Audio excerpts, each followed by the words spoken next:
All my dear students of class 8, once again welcome back to your biology online class.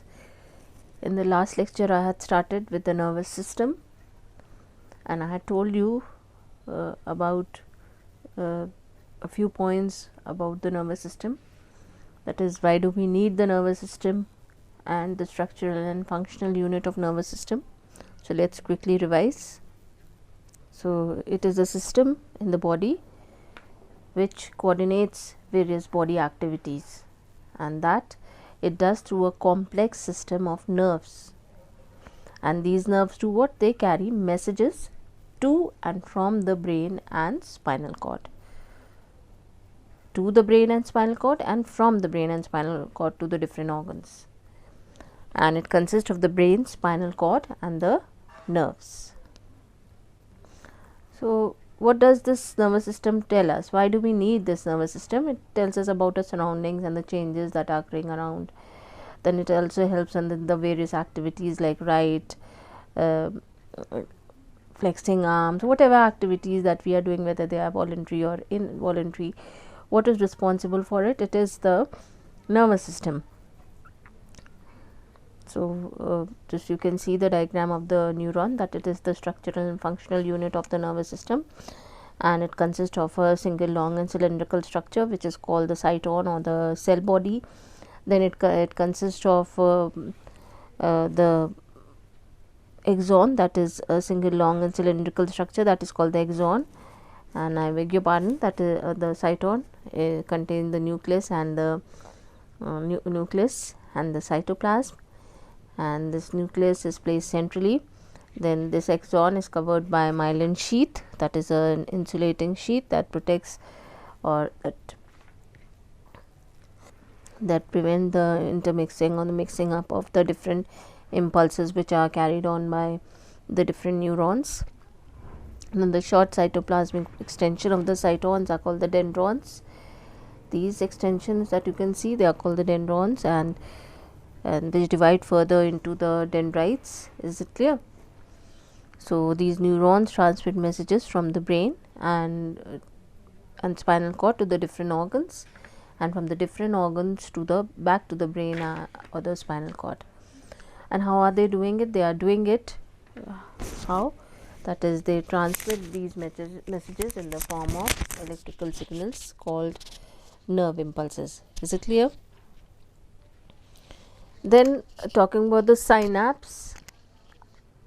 Right. What is a synapse? The dendrites of a neuron lie very close to the terminal branches of the axon. You can see these are the terminal branches, and these are the this you can see, these are the dendrites. They are doing what? They are lying very close to each other. So you can see this is the synapse, that is the dendrites, and the terminal branches of the axons of another neuron, they are joined to each other. Are they joined to each other? No, they are not joined to each other, but they lie close to each other and they don't touch each other, and there is a small gap which is known as the synaptic cleft. Is that clear? And this is called as the synapse. The message that is in the form of nerve impulse from the axon of one terminal, you can see the direction, the arrow that is given. One neuron is transmitted to the dendrite of another neuron to the synapse. It is not from the dendrite to the axon terminal, but it is in one direction only, that is in this direction only, and that is in the form of electrical impulse, like I had shown you, like this. Exactly, it's very quick, fraction of a second. Then what are nerves? The nerves are a bundle of nerve fibers enclosed in a medullary sheath. And see, they are called as the nerve. There are three types of nerve, that is the sensory nerve, then motor nerve and mixed nerve. And I had told you about the basic terms related to the nerve impulses, that is the stimulus, response, impulse, receptor and effector. I hope you have revised it. Proceeding on with the human nervous system, the parts of the human nervous system. Now the human nervous system has three main parts, that is the central nervous system, which you can see in the purple. I have already shown this diagram to you when I started. That is, consists of the brain and the spinal cord. This is known as the central nervous system. CNS. Is it clear? CNS, that is the short form of central nervous system. Then you have the peripheral nervous system, all the nerves of the body that you can see in light brown color, these make up the peripheral nervous system. Is it clear? Then the autonomic nervous system, that is the that is a pair of chains of ganglia, that is a mass of nerve cells and nerves, they make up, you can see these ganglia, thickening of the nerves at various places, they make up the autonomic nervous system. Is that clear?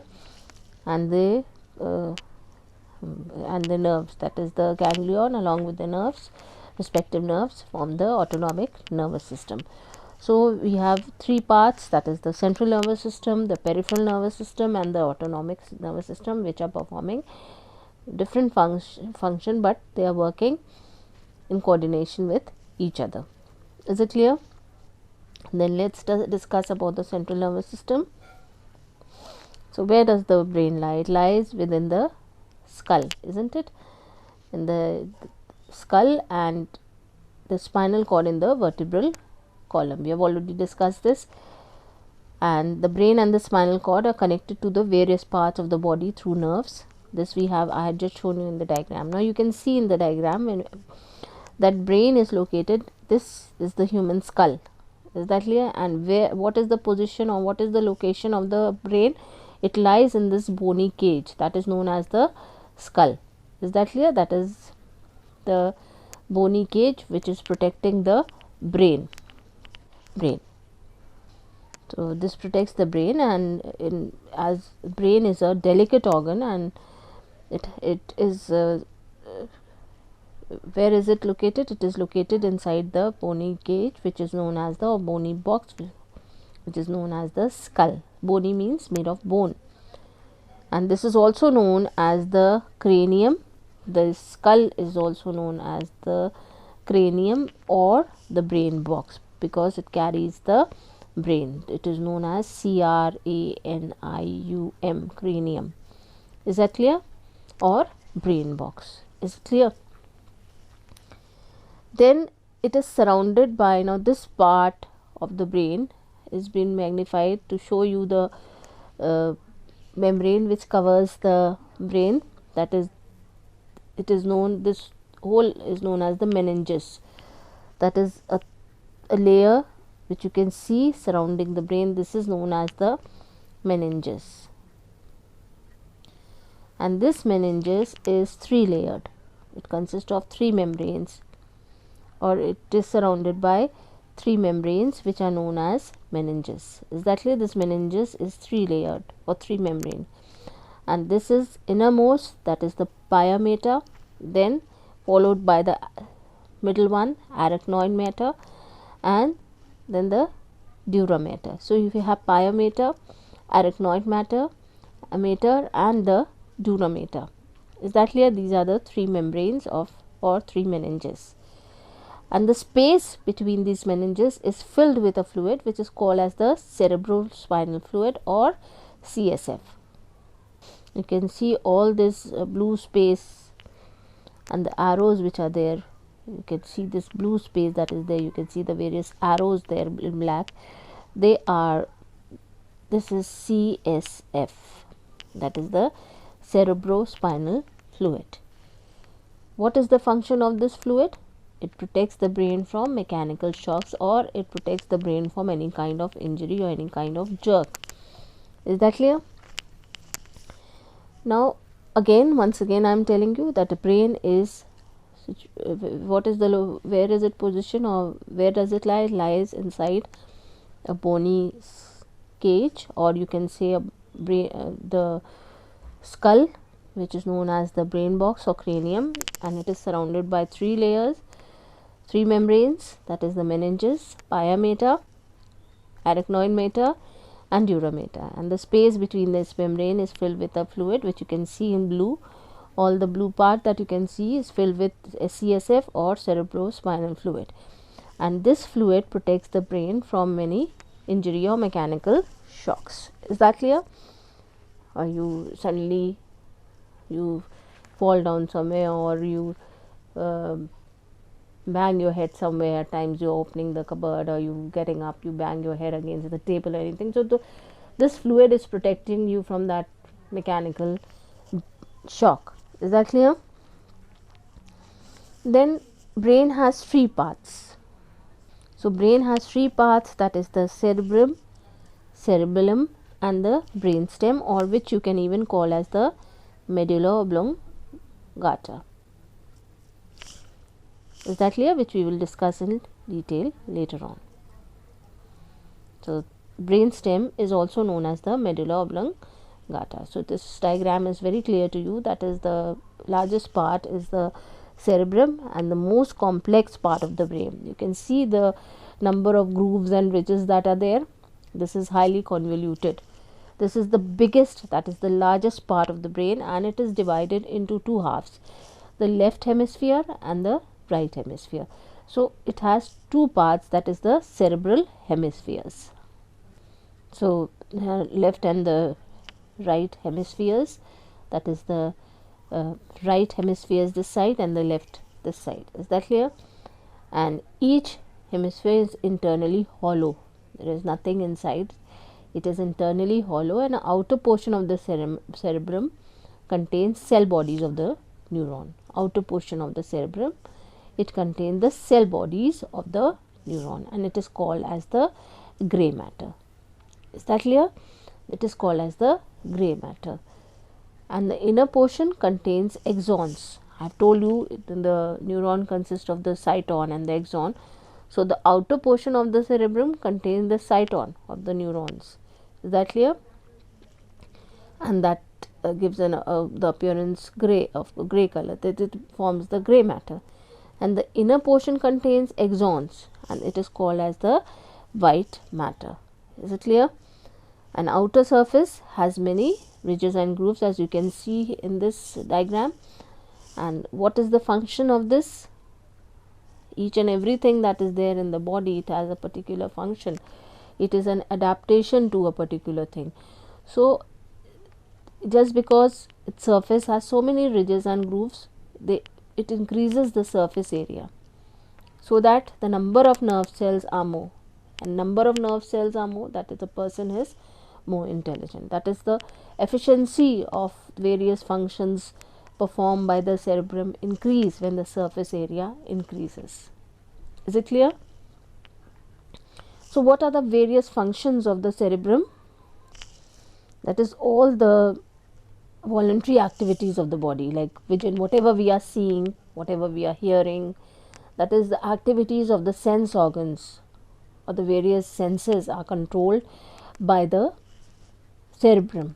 So speech, taste, smell, touch, vision, that is all the functions which are performed by the sense organs are under the control of which part of the brain? It is the cerebrum. Then it is also responsible for more functions.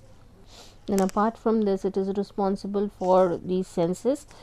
Then it is also responsible for thinking, the memory, learning, reasoning, intelligence and consciousness. How much alert a person is. Is that clear? Your memory is also dependent upon the cerebrum. Cerebrum controls your memory. The learning, reasoning, intelligence, everything is controlled by the cerebrum.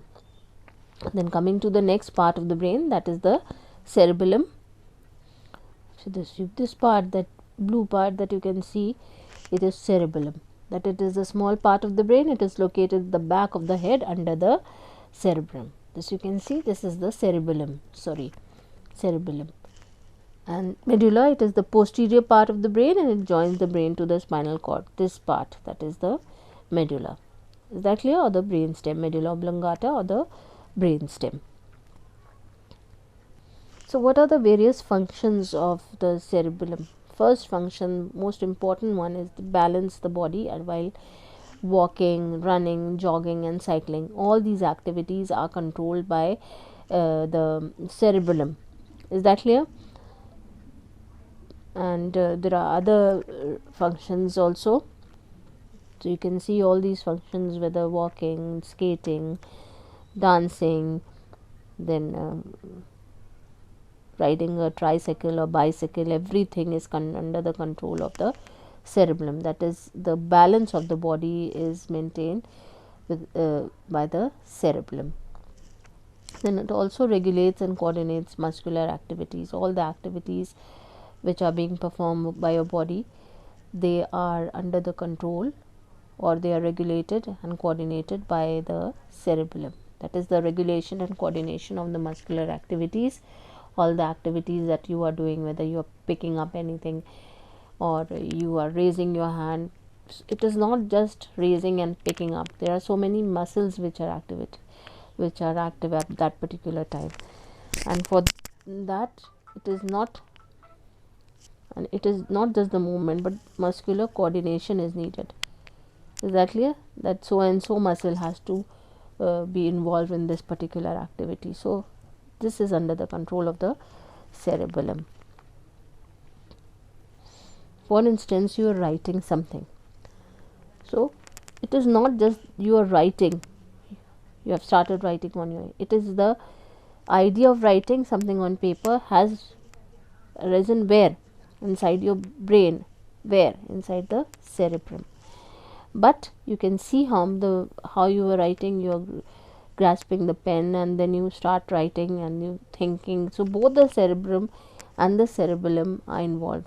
So thought arises in the cerebrum, but the muscles which are involved in writing are under the control of which part? The cerebellum. So in short, we can say that the cerebrum decides the action to be performed and the cerebellum implements that particular action.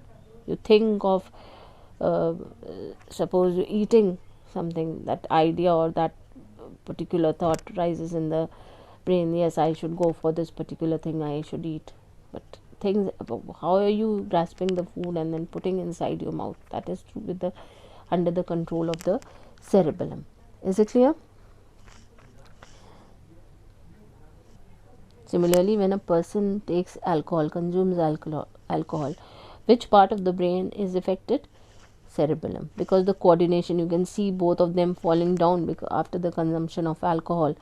So a drunk person is unable to coordinate or balance his muscular movement because his cerebellum is affected. Once the cerebellum is affected, just because of the consumption of alcohol, what happens? The body loses its control and balance. Its coordination and balance both are lost. Is it clear? Now I have just told you what is the medulla. That is, it is the posterior part of the brain. It joins the brain to the spinal cord. I have shown you just now in the diagram. So all the involuntary activities of the body, like the heartbeat and the breathing, blood pressure, are controlled by the medulla. It also is the regulating center for swallowing, how you swallow different foodstuffs, medicine, etc. That is under the control of the medulla. Then even the coughing, sneezing and vomiting is under the control of medulla. Is it clear? So what is peristalsis? Peristalsis is under the control of the medulla, and it's an involuntary wave-like muscle contraction and which makes the food move along the digestive tract or the digestive system. It is not a simple activity that you have swallowed the food, ingested the food and how it is entering your stomach. It is a complex activity and it involves involuntary action. You don't have to do it, but it is happening. Once the food comes inside the food pipe or the esophagus, it has to be pushed further so that it reaches the different parts of the digestive system. Is it clear? So that is being done through by a series of involuntary wave-like muscle contraction, and this is known as peristalsis. Breathing, you understand, that is inhalation and exhalation, inhaling oxygen and giving out carbon dioxide. And blood pressure and heartbeat we had discussed in circulatory system.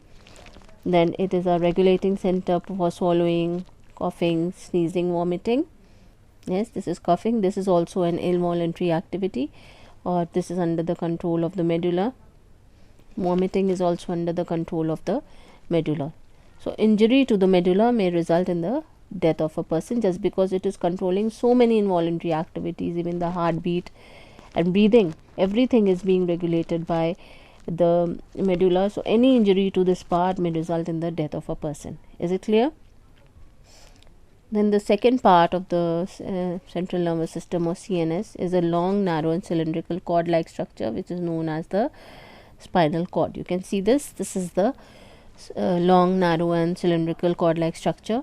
And where is it arising? It is arising from the medulla, because brain stem, that is why it is, and this brain stem, it's continued as the spinal cord, and it runs around along almost the whole length of the backbone, and it is protected by the vertebral column. Is it clear? So this is the continuation of the medulla, and this is called as the spinal cord, and it lies inside the backbone or the vertebral column.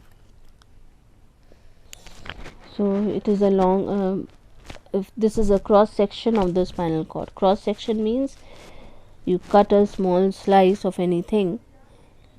Cross section, like you take a stem and then try to, from its top, you take out a small slice of it with the help of a razor. That forms a cross section. So you can see that if it is seen under the microscope, you can see that two similar halves, that is, it is same this side and they are similar. Is that clear? If you cut them into two halves, both the sides are similar. So they are fused together and they are forming a central canal, which is known as, a small canal in the middle, in the center, and this is known as the central canal. Is it clear? This is the central canal. Is that clear? This canal is filled with what? Cerebrospinal fluid, which I have told you is filled inside the brain, that is between the meninges. This is in continuation in the spinal cord also, and this canal is filled with the cerebrospinal fluid. And the grey matter here is made up of cell bodies of the neuron, and there, what was the grey matter made up of? Same here, and is present in the center. This is present inside in the center. This grey matter, you can see, and it is an H-shaped. You can see this is an H-shaped area. This is the grey matter, and the outer portion is the white matter made of axons. Is that clear? So what had we discussed earlier? The arrangement of grey matter and white matter is opposite of the brain. In the brain, what had we discussed? The outer portion of the cerebrum contains the grey matter, and the inner portion contains the white matter. Here the inner portion contains the grey matter and the outer portion contains the white matter. Isn't it? Have you understood? So you can see the cross section, that there is a central canal which is filled with CSF, cerebrospinal fluid, and the grey matter is present in the center, and outer portion is the white matter. Is that clear? Then what are the various functions of the spinal cord? It controls the reflex actions, which we will discuss in detail afterwards in this chapter only. In short, I am telling you that it is, the examples are closing eyes when bright light falls on the eyes, or when you something pricks you, you immediately withdraw your hand, or then withdraw hand or leg when it touches a hot object. These are all examples of reflex action, and these actions are under the control of the spinal cord. Is that clear?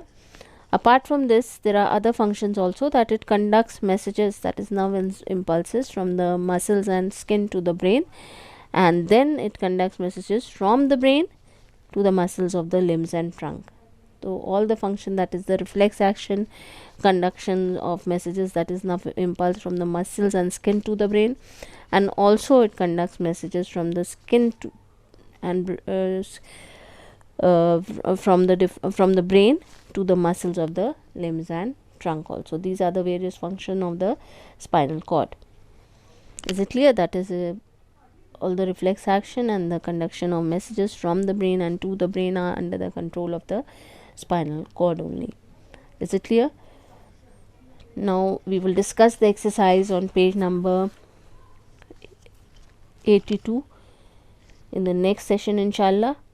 Allah Hafiz, revise the chapter.